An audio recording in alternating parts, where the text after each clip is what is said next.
Salut les entrepreneurs! Aujourd'hui, épisode spécial interview entrepreneur. On reçoit Chris de la chaîne Poisson Fécond qui a plus d'1 million d'abonnés. Chris est un entrepreneur avant d'être un youtubeur et vous allez voir et vous allez comprendre pourquoi dans cette interview. C'est génial! C'est parti!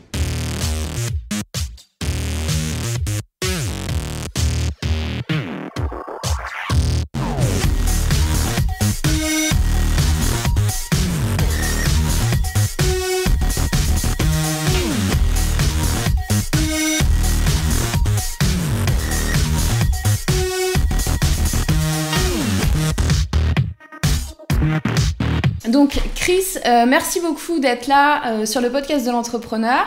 Je te remercie pour ton temps. Je t'ai invité pour deux raisons. La première, c'est que tu es un entrepreneur. Et la deuxième, c'est que tu es un youtubeur. Pourquoi Ouais. Pourquoi? Parce que pour les entrepreneurs, la vidéo devient quelque chose d'incontournable. Et donc, là, toi, tu es vraiment dans les deux. Tu as ton entreprise, le Kundar. Je prononce bien? Oui, on peut dire comme ça, le Kundar. Kundar. Il a fait plus à l'indienne, le Kundar. Le Kundar. Le Kundar. Plus à l'allemande, là, alors. Je peux parler belge aussi, mais bon. Tu vois, tout ça, peut-être je le garderai, je sais pas, je vais peut-être le couper ou le garder. Là, ta chaîne, elle a dépassé 1 million d'abonnés. Félicitations. Merci. Moi, ce que j'aime bien dans tes vidéos, c'est que tu mixes à la fois humour, apprentissage, créativité, parce que tes vidéos, elles sont super bien montées, tu as les petits effets quand il faut, enfin, c'est quand même super sympa, super ludique. Et puis, est-ce que toi, tu te voyais entrepreneur étant petit? Est-ce que tu te voyais ton propre patron? Alors, en étant petit... Tu sais, quand on est petit, on est... J'avais 5 ans, non. J'en avais 10 non plus, 15 non plus. À partir de 18, 19, quand j'ai commencé à avoir 18 ans, je crois que j'ai commencé à avoir ces idées-là. Mais le terme entrepreneur n'est pas ce qui revenait, c'est-à-dire plutôt être libre, tu vois. Ouais. Quand je dis ce que je veux, c'est surtout en fait pouvoir faire mes projets, un petit peu ce dont je rêve, etc. Et pas être enchaîné à un travail et à un patron, quoi, en l'occurrence. Tu vois. Ouais. Donc, tu avais cette indépendance, tu l'as trouvée plutôt au moment où on dit ça serait bien de trouver un petit travail quand même. Ouais, c'est ça. Ok. Quelles sont selon toi les 3 qualités ou plus, si tu veux, qu'un entrepreneur doit avoir pour réussir? Donc c'est des questions très typées entrepreneurs là. Donc c'est bien, ça me change un petit peu de l'ordinaire. Alors, par rapport aux qualités d'un entrepreneur, c'est d'être persévérant, tu vois. Ouais. C'est-à-dire que quand il a une idée ou un projet, etc., qu'il ne lâche pas l'affaire, qu'il tienne vraiment bon malgré les obstacles, etc. Et la deuxième qualité, qui est un peu contradictoire, entre guillemets, c'est d'être capable de se remettre en question. Mais en fait, c'est complémentaire, c'est-à-dire qu'on est persévérant, on a un objectif en tête, on veut que ça marche, mais il ne faut pas non plus se fixer sur une idée. Si l'idée, elle ne fonctionne pas, tu pourras tester pendant 20 ans, tu vas te tuer. Donc c'est bien aussi de pouvoir changer un petit peu de virage. Enfin, non, qu'est-ce que c'est que cette métaphore là? Non, je veux dire, on est sur une route, mais être capable un petit peu de passer à droite, à gauche, être assez souple, mais toujours continuer à rouler. Être quelqu'un qui s'adapte aux situations et qui va prendre les opportunités ou changer de direction. Comme on dit dans le milieu entrepreneuriat, on peut faire un pivot. Si on était fixé sur une idée, qu'on voit que ça marche pas, au lieu d'être obstiné, on a été persévérant, on a vu qu'on avait fait tout ce qu'on pouvait faire pour arriver à réussir. Et là, d'un coup, on se dit, je pivote, quoi, je change mon fusil d'épaule, quoi. Quelle expression. Non, c'est ça, oui, pour résumer, c'est exactement ça. Ok. Alors, du coup, on parle un peu de YouTube. Est-ce que tu as des conseils pour réussir sur YouTube? Alors, la question, elle est vaste, mais comment dire toi, tu es parti comme tout le monde avec 0 abonné sur YouTube. Maintenant, tu as 1 million. Qu'est-ce qui, selon toi, a pu faire la différence? Alors, mis à part ton talent, bien évidemment, mais dans ta manière de faire, je sais pas, je vais pas te donner les réponses, mais j'imagine une récurrence dans ce que tu fais, une cohérence, enfin...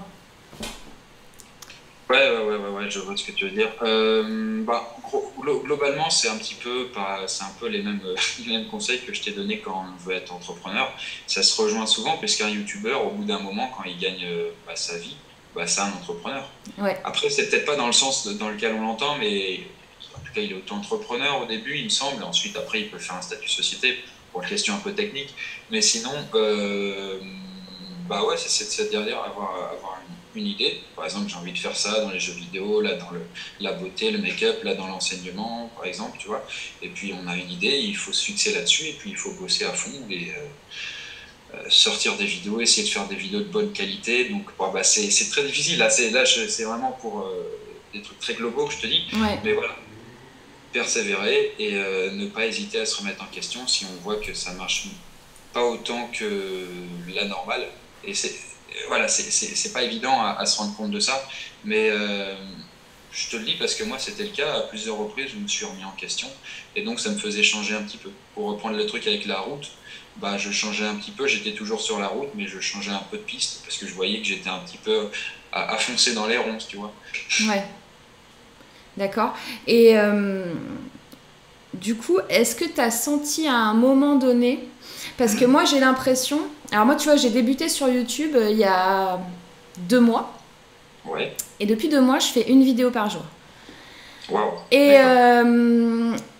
j'ai l'impression que tu as des paliers qui sont différents. C'est-à-dire qu'entre 0 et 1000 personnes qui te suivent, c'est vachement plus dur que de faire de 1000 à 5000. Est-ce que tu penses que c'est vrai ou est-ce que... Oui. Après, pour les chiffres exacts, je sais pas. Je veux dire... Effectivement, c'est vrai qu'au début, on rame, mais à fond, c'est extrêmement dur. Moi, je me souviens que j'avais galéré. Après, je peux peut-être pas prendre tous les cas comme mon propre exemple, mais c'est vrai que généralement, au début, c'est vrai que c'est très difficile parce que personne ne nous connaît. Mais encore une fois, si on peut on peut prendre de manière générale, hein, quand on commence dans un milieu, c'est très dur au début de se faire connaître puisqu'on ne sait pas à qui s'adresser. Alors peut-être à sa famille, mais la famille peut-être n'est pas sensible à ce qu'on fait. Alors aux amis, mais les amis, au bout d'un moment, elle n'a pas 5 millions non plus. Donc c'est pas facile du tout. Donc après, effectivement, quand la machine est lancée, c'est beaucoup plus simple et puis ça vient tout seul.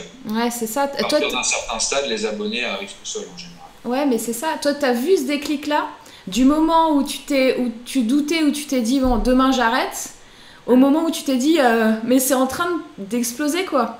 Tu l'as senti, ça, ou ça s'est passé normalement Je l'ai senti quand j'ai changé de format, donc quand j'ai changé de cap, je devais avoir 2000 abonnés, puisqu'avant ça marchait pas. Et pendant les 2000 abonnés, j'ai ramé pendant 2-3 ans pour les avoir. C'était extrêmement laborieux, pénible. Et puis ensuite, j'ai changé le format de vidéo, j'en sortais une par semaine. J'essayais de faire des trucs courts, rythmés, qui fonctionnent, tout en gardant mon propre style, hein, pas non plus dénaturer sa personne. Et là, j'ai commencé à gagner de plus en plus d'abonnés, tout en essayant à chaque fois, évidemment, de sortir du contenu.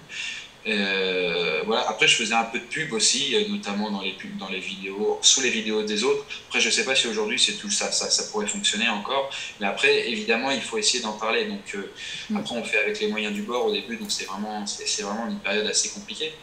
Mais moi, pour répondre plus exactement à ta question, ça a explosé donc à partir des 10 000 abonnés. J'en ai gagné 50 000 par mois, mais voilà. Après, c'était une énorme croissance que même maintenant, je n'ai plus connue. Hein. C'est ça qui est marrant, c'est que cette croissance, je ne l'ai plus, ça fait très longtemps. Mais en tout cas, ça avait explosé à ce moment-là. Ça a explosé aux 10 000 pour moi, mais pour d'autres, ça explose peut-être pas. Il y en a où ils ont 10 000, ça ne marche pas plus qu'avant, mais ça peut prendre plus de temps. On a tous les cas de figure. Mais voilà. En tout cas, plus on a d'abonnés et plus on en gagne, quoi. Ouais, mais c'est ça. Et ce format là, ce pivot que tu as fait, tu l'as fait en fonction de retours qu'on te faisait, genre ouais, tu devrais faire plus rythmé, ou tu Tu vois, est-ce que tu l'as fait en fonction de ton audience ou tu l'as fait en fonction de... Je sens qu'il y a un truc qui va pas et je vais tester ce truc-là. Mais en mode, il n'y a que moi qui sais quoi. La deuxième solution, capitaine. Non, en fait, c'est pas ça, puisque au moment où je faisais les vidéos, j'étais convaincu, tu vois, que ça fonctionnait. Et ça, c'est intéressant à savoir, c'est que quand vous faites un truc, vous allez le faire, et peut-être que pendant un an, vous allez continuer à le faire, et vous n'allez pas vous rendre compte que ça marche pas, parce que vous êtes la tête sous l'eau, littéralement. Et puis à un moment, quand on se remet en question, et c'était cette phase-là sur laquelle je suis passé, et j'ai regardé mon travail, celui-là que j'ai fait jusqu'ici, avec plus de distance, je me suis dit, oh là là, ça va pas, hein. Non, mais je voyais que c'était extrêmement mou. Les vidéos sont toujours en ligne, hein, notamment les mini-cours, les tout premiers, hein, existent toujours. Donc on peut voir la différence avant-après. On voit qu'effectivement, c'était pas tout à fait le même poisson fécond qu'on a connu. Et ouais, c'est pas facile d'avoir un œil externe sur son travail, mais c'était pas les gens. Parce que les gens, quand ils voyaient les vidéos, le peu qui regardaient les vidéos que je faisais, ils disaient ouais, c'est bien, etc. Mais bon. C'était pas un avis très fiable parce que ceux qui regardaient et qui aimaient, bon bah ils aimaient, mais ceux qui regardaient pas, ils commentaient pas, donc je pouvais pas forcément le savoir, donc c'était pas forcément lié à ça. C'était vraiment en observant pourquoi chez les autres ça fonctionnait, et ça c'était fou. C'est que je voyais des gens, ils avaient autant d'abonnés que moi, mais quelques mois après, ils en avaient 3 fois plus, et moi j'étais toujours à gagner un abonné, tu vois. Je galérais comme un dingue, et je me dis c'est pas normal. Enfin ouais, je travaille autant qu'eux, et j'ai pas autant. Il y a un truc qui cloche. Donc ça pouvait pas être les gens, puisque les gens, bon, à un moment, c'est juste un reflet de son propre travail. Donc voilà, le problème venait de mon travail à moi, donc de ce que je faisais, les vidéos, et puis voilà. C'est comme ça que je me suis remis en question, en observant à partir des autres, avoir un point de comparaison. Ouais, et puis en même temps, si tu n'avais pas fait, entre guillemets, les vidéos que tu dis qui sont moins bien, tu serais pas qui tu es aujourd'hui non plus. Donc tout cet apprentissage-là, même rien que de parler à une caméra, de tout ça, c'est pas forcément simple au départ. Donc, Ah non, c'est pas évident du tout, hein. C'est vraiment un travail, quoi. C'est vraiment de se mettre en scène et de faire un peu le show, etc., être à l'aise, ne pas avoir l'impression de réciter son texte, etc. Bon, après, j'ai des amis, eux, ça a fonctionné dès le départ, ils n'ont jamais eu à se remettre vraiment en question par rapport à leur format. Bon, voilà, moi, j'ai dû le faire. Je ne sais pas si ça aurait été tellement différent si j'avais pas eu à le faire. Si je veux dire, si ça avait fonctionné dès le départ. Après, il y en a, ils se remettent pas en question, ils continuent leur format, ça marche moyennement. Peut-être c'est bon qu'ils se remettent en question, mais c'est pas évident parce que tu vois, par exemple, quand tu as 100 000 abonnés, c'est un grand nombre quand même, c'est une certaine quantité de personnes. Ça te fait peut-être, tu gagnes peut-être, je sais pas, en termes d'argent, 200, 300, 400 euros par mois. Et tu dis, bah ouais, mais bon, bah ça fonctionne. Ouais, mais. Enfin, moi, je suis toujours à essayer de viser toujours mieux. Toujours plus haut. Et du coup, la préparation des vidéos, est-ce que t'es quelqu'un qui est structuré en mode je prépare à fond, j'écris tout le texte, ça me prend toute la journée, je sais à quel moment je fais la coupure, c'est moi qui donne les instructions au monteur pour faire tel et tel effet. T'es comme ça ou comment tu fonctionnes là-dessus sur ta préparation? Ça te prend beaucoup de temps? Comment tu fais? Moi, je suis un mec comme ça, oui. Non, mais c'est-à-dire que j'écris tout. Voilà, c'est un script, hein, en l'occurrence, donc il y a à la virgule près, on va dire, je sais ce que je dis. Parfois, en fait, il y a très rarement en fait, des moments où je dérive par rapport à mon propre blabla. Généralement, si dans la vidéo je suis en train de tourner, j'ai mon script, je me dis tiens, je vais rajouter un truc, c'est pas bon. C'est pas bon parce que c'est pas écrit et j'ai pas l'habitude de parler sans avoir mon script, ce qui fait que je commence à bafouiller, c'est horrible. Et donc, bon, je m'arrête, je dis, bon, on va reprendre le script et on se remet exactement à dire ce qu'il faut dire. Et après, j'essaye de le faire en sorte que ça passe nickel, que les gens y voient du feu, etc. Ah, ça passe nickel. Concernant le montage, pour répondre à cette partie-là, comme maintenant, j'ai plus à m'en charger, enfin, oui et non. C'est-à-dire que j'ai un monteur vidéo que je paye et qui fait ça. J'essaye de me décharger au maximum du travail pour pouvoir gagner du temps, pouvoir bosser sur d'autres projets, notamment le jeu vidéo, roman, etc. Mais je passe encore quand même pas mal d'heures, plusieurs heures avec lui. On fait plusieurs retours dans la semaine. Si par exemple une vidéo, ça lui prend une semaine à faire, on va avoir un retour au milieu, un retour à la fin et un retour final pour vraiment que ça soit comme je l'attends en fait, tu vois. Mais ouais, voilà. Ok, non mais c'est super. Non mais t'as une exigence. Ça, je pense que c'est important aussi. Et que ça a contribué à ton succès finalement. Parce que être exigeant et savoir exactement ce qu'on veut et préparer comme tu fais, c'est beaucoup de travail, mais en même temps, ça paye. Oui, oui, ça paye, oui. Je pense que oui, hein, c'est ce sur quoi je suis convaincu. Après, je sais pas, sur YouTube, il y en a, tu vois le montage, quand je vois le montage, je me dis, bon, ça va, c'est pas ouf, mais que le mec, il fait pourtant des millions de vues, etc. Donc, Ouais. après, voilà, il faut avoir sa patte, il faut apporter une valeur ajoutée, c'est-à-dire, ça c'est vraiment un élément important qui revient surtout chez les entrepreneurs, mais sur YouTube, faut pas l'oublier, c'est sa valeur ajoutée, c'est-à-dire la créativité, c'est ce qui nous rend différents, c'est pourquoi les gens ils vont envie de voir. Donc moi, c'est au niveau du montage que j'essaye de payer, enfin tu vois, après, au-delà de ma propre personne, en faisant des blagues, le rythme, etc., c'est au niveau du montage où j'essaye de mettre quelque chose. Bon, il y en a, ils font pas forcément du montage, ça fonctionne, hein, mais dans Hmm. tous les cas, il faut que vous ayez quelque chose, quoi. À vous de voir qu'est-ce que c'est. Pour revenir à ton entreprise, alors au tout début, tu étais seule et donc maintenant, effectivement, donc, tu as quelqu'un pour le montage. Tu cherches en ce moment quelqu'un pour la rédaction, si je ne me Ah, trompe pas. ouais, pour resituer quand même, on est aucune marque, donc ma boîte, en fait, il y a mon monteur vidéo, j'ai un programmeur avec qui je suis en train de bosser sur un jeu vidéo. Et là, oui, je suis en pleine phase de recrutement pour avoir un rédacteur au sens large, hein, tu vois, c'est-à-dire que c'est un petit peu un touche-à-tout. Donc, il pourrait m'aider pour le script des vidéos, pour trouver des informations, etc., m'aider la rédaction, mais aussi pour le jeu vidéo et pour d'autres projets, en fait, un peu secrets, tu vois, mais il servirait à pas mal de choses. Ok. Et donc, tu étais seule au départ. Tu es devenu par la force des choses boss d'une équipe. Mhm. Comment t'as vécu ça? Parce que c'est pas simple. Moi aussi, je suis entrepreneur, j'ai des salariés et tout ça, mais c'est pas forcément simple de passer de je fais mon truc tout seul à j'ai une équipe et je dois leur demander des choses, gérer les problèmes, gérer l'humain, gérer les bonnes choses aussi. Comment t'as vécu ça? Bah, c'est une question vraiment intéressante et parce que je suis souvent dedans en plus, dans le sens où bah, on ne voit pas forcément les dessous de l'entreprise. Malgré ce qu'on pourrait croire avec les EDK, les vidéos où hein, je parle de l'entreprise, tout ça, en réalité, on voit assez peu de ce qui se passe dans les faits et c'est intéressant parce que c'est pas ce à quoi tu t'attends. C'est pas ce à quoi je me suis attendu. Je suis très surpris. C'est une expérience vraiment folle d'être boss, c'est-à-dire gérer une entreprise, etc., puisque on a des lourdes responsabilités sur les épaules, mais les rapports humains, c'est-à-dire la gestion de ses salariés, etc., au jour le jour, tu ne peux pas leur envoyer des ordres. C'est pas l'idée, bien sûr, hein, je veux dire, mais tu te rends compte que si tu commences à être désagréable avec eux, ça a des répercussions.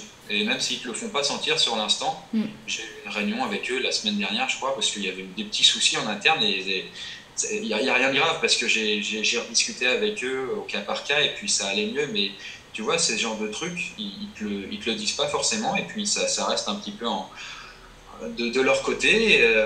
Ces genres de trucs qui peuvent foutre la merde dans l'entreprise et voilà, et ces genres de trucs auxquels je m'attendais pas du tout avant d'être boss. Et moi-même, en tant que boss, j'ai jamais été vraiment leader, tu vois, dans ma vie, j'étais plutôt indépendant, même quand j'étais à l'école. Et ça demande vraiment des compétences qu'on n'a pas. C'est pas forcément inné, tu vois, de manager les gens, etc., savoir leur parler, être correct, tout ça. Non pas que je suis une enflure au boulot, hein, bien sûr, mais je veux dire, parfois on fait des trucs, et pour nous ça me semble normal, mais l'autre il le ressent mal, tu vois, et c'est vraiment Ouais. intéressant, et puis voilà, c'était quoi cette question que tu m'as posée? J'ai commencé à m'engluer dans mes pensées. Non, mais je voulais savoir, voilà, tu m'as répondu quoi. Est-ce que ça a été simple? Est-ce que, voilà, comment tu l'as vécu? Et c'est vrai que je vois bien ton équipe à la machine à café. Ouais, tu te rends compte? Non, mais ils le font pas là quand je suis là, c'est ça Ah, bah c'est mieux Bah ouais, moi. bah ouais, mais moi, tu vois, enfin, il me semblait que j'étais un patron. Non, bref, non, c'est un Tu peu sens, étrange. ouais, bon, ok. Bon, Voilà, en tout cas, c'est pas forcément Non, simple mais et oui, ce que je veux dire, c'est qu'il y a toujours des trucs et tu te rends compte que l'entreprise, ton entreprise, celle que tu as fait, ton bébé, elle vit sans toi. Et c'est magique en même temps et c'est pour ça que parfois je compare souvent ça avec un enfant. J'ai pas d'enfant, hein, mais je veux dire, si j'avais un enfant, je me dirais, je suis sûr que je trouverais des tas de points communs. Et toi, comme j'ai vu que tu as une fille, J'en donc ai deux. je suis sûr que ça pourrait être le cas. Oui, bon, voilà. Tu vois des points communs quand tu es chef d'entreprise et quand tu es parent. Et c'est marrant. Ah, mais complètement. Et donc moi, comme je suis parent, je te Ouais. confirme que c'est complètement vrai. C'est pas tout à fait pareil, hein, mais parfois, moi, je ressens ça par rapport à mes salariés. Tu vois, je les vois un peu comme des enfants, puisque quand bien même lui, il est un peu plus indépendant, lui sait ce qu'il doit faire, etc. Mais alors là, ils arrivent un peu en retard. Est-ce que je dois les gronder ou alors je dois les prendre avec douceur, etc. Donc c'est enrichissant puisque on doit rebondir, etc. Mais c'est pas évident. Ah non, mais c'est clair. C'est clair.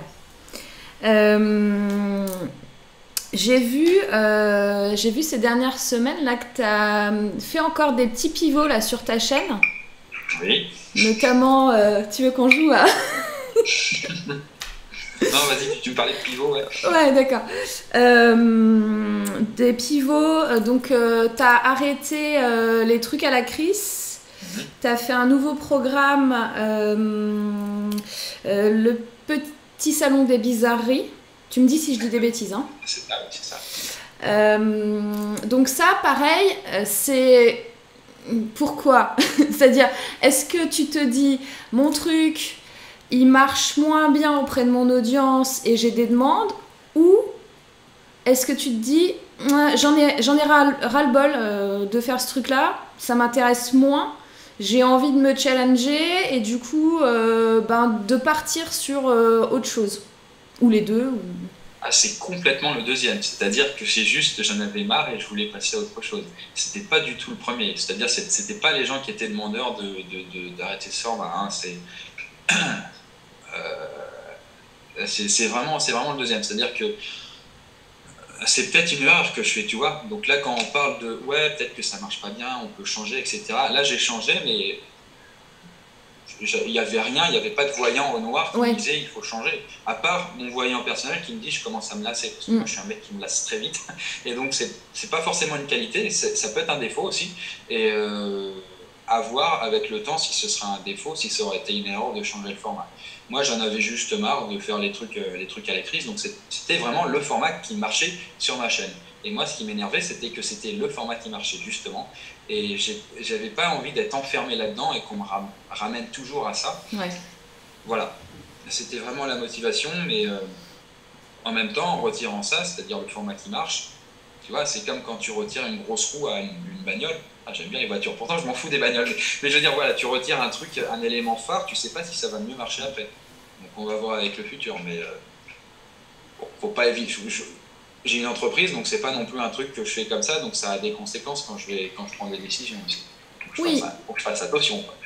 Après, c'est bien aussi que tu t'aventures, je pense, sur du test d'autres choses. Et puis, si jamais tu te rends compte que tu as envie de refaire un truc à la crise dans 3 mois, tu as la possibilité aussi, quoi. Oui, mais enfin, j'ai la possibilité et en même temps, je perds la face parce que j'ai quand même annoncé que j'arrêtais. Et j'ai fait une vidéo exprès et moi, quand je prends une décision, j'ai pas envie de revenir dessus. Donc, certes, je peux revenir dessus. Concrètement, il n'y a rien qui m'en empêche, mais dans les faits, le faire, ce serait pas une bonne stratégie, je pense. Bon, bah finalement, ouais, c'est de la merde, refait avant. C'est vraiment nul. Bon, tu vois, c'est. Voilà. Bah, oui et non, ça dépend. Moi, je sais pas quels sont tes retours là-dessus, et si tu as envie d'en parler ou pas. Mais après, tu peux toujours inventer, comme je commence à te connaître un peu, un nouveau programme avec un mix des trucs à la crise, mais qui te plaît mieux. Enfin, tu vois. C'est un petit peu ça aussi le salon des bizarreries finalement. Le petit salon des bizarreries. C'est tu donnes de l'info originale en mode je vous apprends quelque chose ludique et fun. Donc c'est quand même, tu vois, proche finalement. Ah oui, donc après peut-être que dans 3 mois, t'inventeras... je sais pas, la cuisine de Tartampion. De toute façon, tous les mois, il y aura un nouvel concept de vidéo, donc il faut que je me calme par rapport à ça. Mais ça, c'est intéressant oui, ce que tu dis. Quand j'ai arrêté les trucs à la crise, pour ceux qui connaissent, c'est le nouveau truc, c'est très proche de ce que je faisais avant, hein, on va pas se le cacher. Mais il y a certains éléments qui, quand même, pour moi, sont importants et c'est pour ça. C'est-à-dire, c'est plus crise, il n'y a plus le mot crise dedans. J'ai un nouveau décor, c'est pas tout à fait la même façon dont je tourne et dont il y a la vidéo finale. Donc il y a quelques petits éléments mineurs qui pour moi sont quand même importants. Et après, on retrouve toujours. Je veux dire, si on aime ce que je fais, si on aime Poisson Fécond, si on aime pourquoi il y a Poisson Fécond, qu'importe le nouveau format, Oui. enfin, au final, on me retrouve, dans tous les cas. Normalement, il ne devrait pas y avoir de dépaysement énorme avec ça. Donc c'est cool. Par contre, tu as dit un truc super intéressant. C'est si je m'écoutais, je ferais plus de vidéos. Non, des nouvelles formes. Des nouveaux formats. Des formats nouveaux, parce que moi, je suis toujours à inventer des trucs. C'est bien d'inventer, je pense, mais il va mollo, quoi. Parce que moi, non, c'est juste par rapport à ça. Après, plus de vidéos, oui, certes, si je peux en faire plus, mais au niveau du ratio de vidéos qui sort, je suis limité aussi par la vitesse à laquelle bosse mon monteur vidéo et puis mes autres projets à côté, quoi. Bien sûr. Là, t'es à quoi? T'es à 2 par mois ou plus que ça? 3 par mois à peu près, oui. Bon, c'est déjà un rythme qui est pas mal. Ok, et moi j'aimerais bien qu'on parle de ton livre. Ouais, vas-y, on parle de tout. Hein. Ça fait un petit moment. Est-ce que tu es encore dessus ou pas? Est-ce que le projet, il est là, mais bon, t'as pas trop le temps et tu priorises d'autres choses? Ou est-ce que tu es en train d'écrire? Je suis pas en train d'écrire actuellement. Non. Le projet est dans la tête, il a énormément progressé. Mais je sais qu'il faudrait que je passe pour resituer évidemment pour les gens, c'est-à-dire c'est un livre que j'ai annoncé, un roman, tu vois, un truc de fantasy, depuis voilà, 2-3 ans, je sais plus, ça fait un petit moment, et puis voilà, c'est un petit peu mon travers d'annoncer des trucs, et en réalité le projet est pas assez avancé. Bref, toujours est-il que le projet est toujours en stand-by, et là je suis en train de bosser dessus, mais pas concrètement sur l'écriture. Puisque ce sera plus un roman, un truc que vous connaissez, ce sera pas comme tous les youtubeurs qui sortent. En ce moment, c'est la vague des youtubeurs qui sortent des bouquins. Après, c'est bien, mais l'idée, c'est plus ce que je veux faire. Maintenant, je voudrais un livre qui sorte sur smartphone, donc avec des musiques qui seraient collées avec l'écriture quand on suit, etc., avec des sortes de décors en fond, tu vois, ce genre de trucs qui permettent de s'impliquer beaucoup plus. Ça reste un livre. Il y a toujours autant de lecture, mais il y a des éléments qui facilitent, on va dire, qui facilitent la lecture, qui mâchent un peu le boulot, quoi. Tu penses à quelque chose d'interactif Pas interactif. C'est pas un jeu. Hein. Si ce serait interactif, on pourrait l'appeler un jeu. C'est pas interactif. On clique pour avoir le texte, etc. Poum, poum, poum. Et c'est juste que c'est comme si tu étais en train de lire ton bouquin, mais tout autour de toi, il y avait le bouquin qui vivait, quoi. Mais tu le lis. Si tu ne le lis pas, il n'y a rien ici qui se passe. D'accord. Ouais, on sent le doute en toi. Imagine. Non, en fait, j'imagine ton livre avec un Oculus Rift sur les yeux, tu vois. D'accord. Bon, du coup, non, tu n'as pas besoin d'un Oculus Rift. Tu lis sur ton téléphone portable ou sur l'ordi, etc. Tu vois, comme quand vous lisez votre application avec le smartphone. Ouais. Alors, il y a machin qui m'a envoyé un SMS et parfois, il te envoie un gros pâté, machin. Ouais. Et donc, tu vas lire le truc et ensuite, il y a un autre SMS, tu lui réponds, etc. Ça pourrait avoir cette forme-là, mais imaginez que derrière, vous ayez un fond. Donc, ça... Par exemple, si on est dans un décor de ville, vous avez la ville, vous entendez les klaxons des bagnoles, etc., les gens qui passent. On a peut-être une petite musique gaie si la personne est en train de passer. Et puis parfois, on arrive devant une porte, donc on fait un flouc et la porte elle s'ouvre et puis on passe, etc. Et puis la lecture progresse comme ça. Donc c'est un truc très agréable, il me semble quand même, pour avoir un petit peu testé la chose et ça pourrait fonctionner. Et moi, je trouve ça vraiment cool de pouvoir lier l'écriture à quelque chose de plus vivant, dynamique. Ah, du coup, il faut que tu fasses une application mobile. C'est exactement ça, c'est une appli à la fin, oui. Mais c'est une appli de lecture.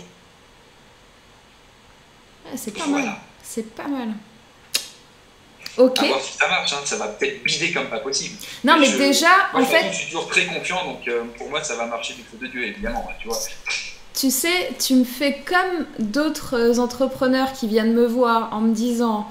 J'ai une super idée, j'ai un super projet, mais j'ai pas commencé parce que je sais pas comment on fait un site web et j'ai peur de la technique. Dans le sens où, moi ce que j'entends, peut-être que je me trompe, hein, oui, n'hésite pas. Moi ce que j'entends, c'est je peux pas aller au bout pour l'instant du livre parce que je veux faire un truc qui sort de l'ordinaire sur l'application et qui va être comme tu me le décris et tout. Et du coup, bah, c'est tellement un gros projet pour l'instant que je suis obligée de le mettre de côté. Mais en même temps, si tu n'as pas fini d'écrire le livre, ton truc technique, il peut pas avancer. Oui, c'est ça. C'est ça. Mais après, moi, techniquement, il n'y a rien qui m'empêche, hein. J'ai mon programmeur, j'ai un Oui. musicien, le graphisme, je peux les faire tout moi-même. Donc, j'ai tout ce qu'il faut déjà. C'est juste au niveau de la motivation et du temps à passer dessus. Ouais, c'est ça. Oui, oui, effectivement, comme tu le dis, si bien, c'est un gros projet et j'ai pas envie de le bâcler, etc. Donc, ouais. Ouais, mais ça peut Et, faire peur aussi, hein. Quand tu procrastines comme ça, c'est aussi parce non, mais que c'est c'est très vrai. important pour toi et c'est quelque chose, tu peux pas te permettre pour toi de le foirer et du coup, tu vas procrastiner pas mal, quoi. C'est pour ça que tu mets du temps. Il faut faire attention par rapport à ça, que ça te paralyse pas aussi, puisque Bah, c'est ça. comme un certain Antoine Daniel, pour ceux qui connaissent, qui n'arrive plus à sortir de vidéo justement puisqu'il a la pression par rapport à la qualité exigée. Mm. Donc c'est bien qu'il se lance dans des plus petits projets et c'est peut-être aussi ce que je vais faire par rapport à ça. Avant de lancer ce gros livre qui me bouffe un peu, Ouais. peut-être sortir une sorte de nouvelle, vous voyez, un roman plus court. Et quand j'aurai pris confiance, je pourrai revenir dessus. Donc Ouais, ouais. c'est peut-être une bonne solution. Et puis comme ça, si ça marche pas, au moins on le voit, hein, tu vois.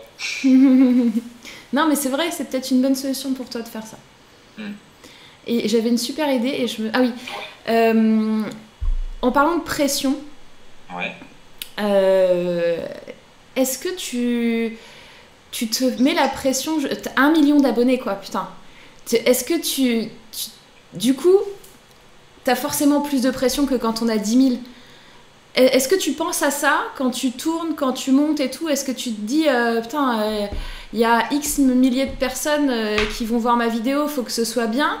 Ou est-ce que t'as réussi à rester dans la même mentalité que quand t'avais 1000 abonnés est-ce que t'as la pression de ça, quoi, Parce qu'au début, quand tu fais des vidéos, là pour l'instant, mes vidéos, tu vois, je sais que t'as 3 personnes qui vont voir.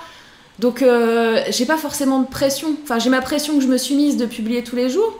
Mais dans ma tête, je me dis, waouh, si demain j'ai plus que X abonnés, je vais mettre une pression, quoi.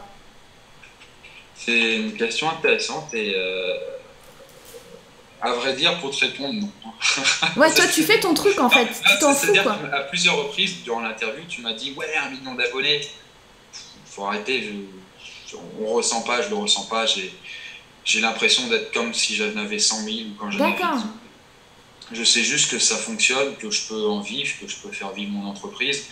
Il y a des hauts, il y a des bas. En ce moment, c'est plutôt bas en termes de revenus, etc., de vues, tu sais. Donc voilà, les 1 million d'abonnés, on les sent pas du tout, hein. Je les sens pas du tout. Je vais pas parler de manière générale. Après, peut-être ça dépend des personnes, mais Mm. ça c'est passé. Plus les 1 million d'abonnés, tu sais, avant j'avais 900 000, 950 000, etc. Mm. Donc tu vois, c'est comme quand tu as 20 ans, tu dis oh putain, j'ai 20 ans. Non, tu le savais, puisqu'il y a un jour, tu avais 19 ans. Ouais. Et X jours, tu vois, Ouais. c'est Ouais. quelque chose de très doux. Donc il y a Ouais. les 1 million d'abonnés, je les ressens pas du tout. Et j'ai pas la pression du tout quand je bosse, parce que Ouais, tu fais ton truc, de quoi. toute façon, moi, de base, en fait, j'ai toujours été perfectionniste, donc la qualité que j'exige pour mes vidéos, euh, elle a pas vraiment augmenté, elle a pas baissé, c'est quand même important, mais elle a pas augmenté, pas tellement. Après, c'est-à-dire qu'après, il y a des trucs techniques. Si j'arrive pas à le faire, si c'est compliqué, bah, j'essaye de me rabattre sur un truc plus facile, parce que je peux pas tout faire non plus, et les effets spéciaux, etc., c'est compliqué, donc j'essaye de faire avec les moyens du bord, mais que ça soit propre, quoi, tu vois. Non, mais ça l'est, Mais hein. pas vraiment de pression, non, pas forcément. Il y a une pression quand la vidéo est publiée, tu es toujours un peu anxieux, tu te dis est-ce que les gens ils vont aimer, mais cette pression, je la ressens autant que quand j'avais 10 000 abonnés. Très clairement, même quand j'en avais 5 000, quand je sortais une vidéo par semaine, que je faisais tout moi-même, quand la vidéo elle sortait, elle faisait ah, est-ce que ça va marcher? Là, je pareil, ah, est-ce que ça va marcher? D'accord. Tu vois plus de vues au compteur, plus de gens qui commentent, mais il n'y a rien de fondamentalement différent, quoi, en fait. Tu ressens, tu peux pas, voilà, moi je sens pas plus de choses par rapport à ça. Ok, intéressant. Dernière question, et après je te laisse tranquille. Euh, qui va peut-être être compliquée, mais c'est quoi ta vision sur les 6 prochains mois par rapport à Ah, tout ce que tu fais? Parce que je sais que donc, tu as le bouquin, tu as les jeux vidéo, t'as ton entreprise à faire tourner, t'as ta chaîne YouTube, t'as certainement d'autres projets que je connais pas dans les tuyaux, parce que je pense qu'on se ressemble un peu là-dessus, et les idées et les projets, il y en a dans les tiroirs. Dans les 6 prochains mois, c'est quoi ta vision? T'as envie de quoi? Moi, j'ai envie de quoi? Bah après, ah, j'aurais pensé que tu m'as dit 6 prochaines années. Mais Non, 6 prochains mois, c'est du court terme. Ah, il y a, les vidéos continuent, hein, voilà. Après, je vais avec mon jeu vidéo, donc là, il va sortir dans les 6 prochains mois, ça c'est sûr. Non, ça me fait rire parce que c'est vrai qu'il a tendance à être reporté puisque c'est plus long que prévu. Mais ouais, là, le jeu vidéo sort, donc on aura les retombées, avis, tout ça. Donc voilà, ça devrait être une belle chose, ce qui nous permettra de nous lancer avec mon programmeur sur un nouveau jeu vidéo. Hein, on verra, regardez mes vidéos, merde, vous saurez tout. Et puis après, voilà, les vidéos sortent, il y a le roman, voilà, et il y a ma partie roman aussi que je suis en train de bosser. Par rapport à la future embauche, elle me permettra de dégager du temps pour bosser sur le roman et puis faire d'autres projets. Donc pour résumer, roman, jeux vidéo et puis vidéo sur le YouTube. Ouais. Ok. Eh ben écoute, après, merci. Si je pouvais en sortir plus, je le ferais en fait.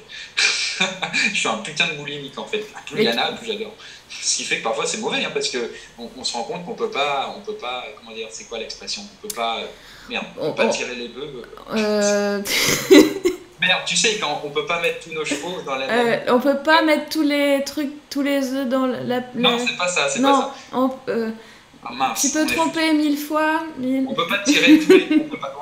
on peut pas tirer les ours. Oh merde, ouais, vous comprenez ce que je veux dire. On peut pas se mettre partout, c'est compliqué. Voilà. On peut pas tout faire en même temps. On peut pas tout faire. C'est moi et les gars quand même, on peut pas tout faire. Voilà. On peut pas tout faire. Ok, bah merci beaucoup Chris pour ton temps. Je vous mettrai le lien de la chaîne de Chris en dessous, et sur le podcast en dessous aussi, pareil.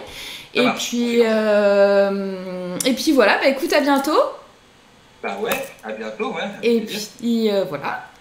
Salut. Salut. Ciao. Attends, je vais couper l'enregistrement. Bah merci beaucoup. Putain, j'ai pas vu l'heure, je suis désolée, il est 47. Putain, ça se passe vite, hein. Non, mais tes questions étaient très intéressantes. Et ben merci beaucoup. Merci d'avoir regardé cette interview jusqu'à la fin. Et surtout, comme d'habitude, passez à l'action. À demain, bye bye.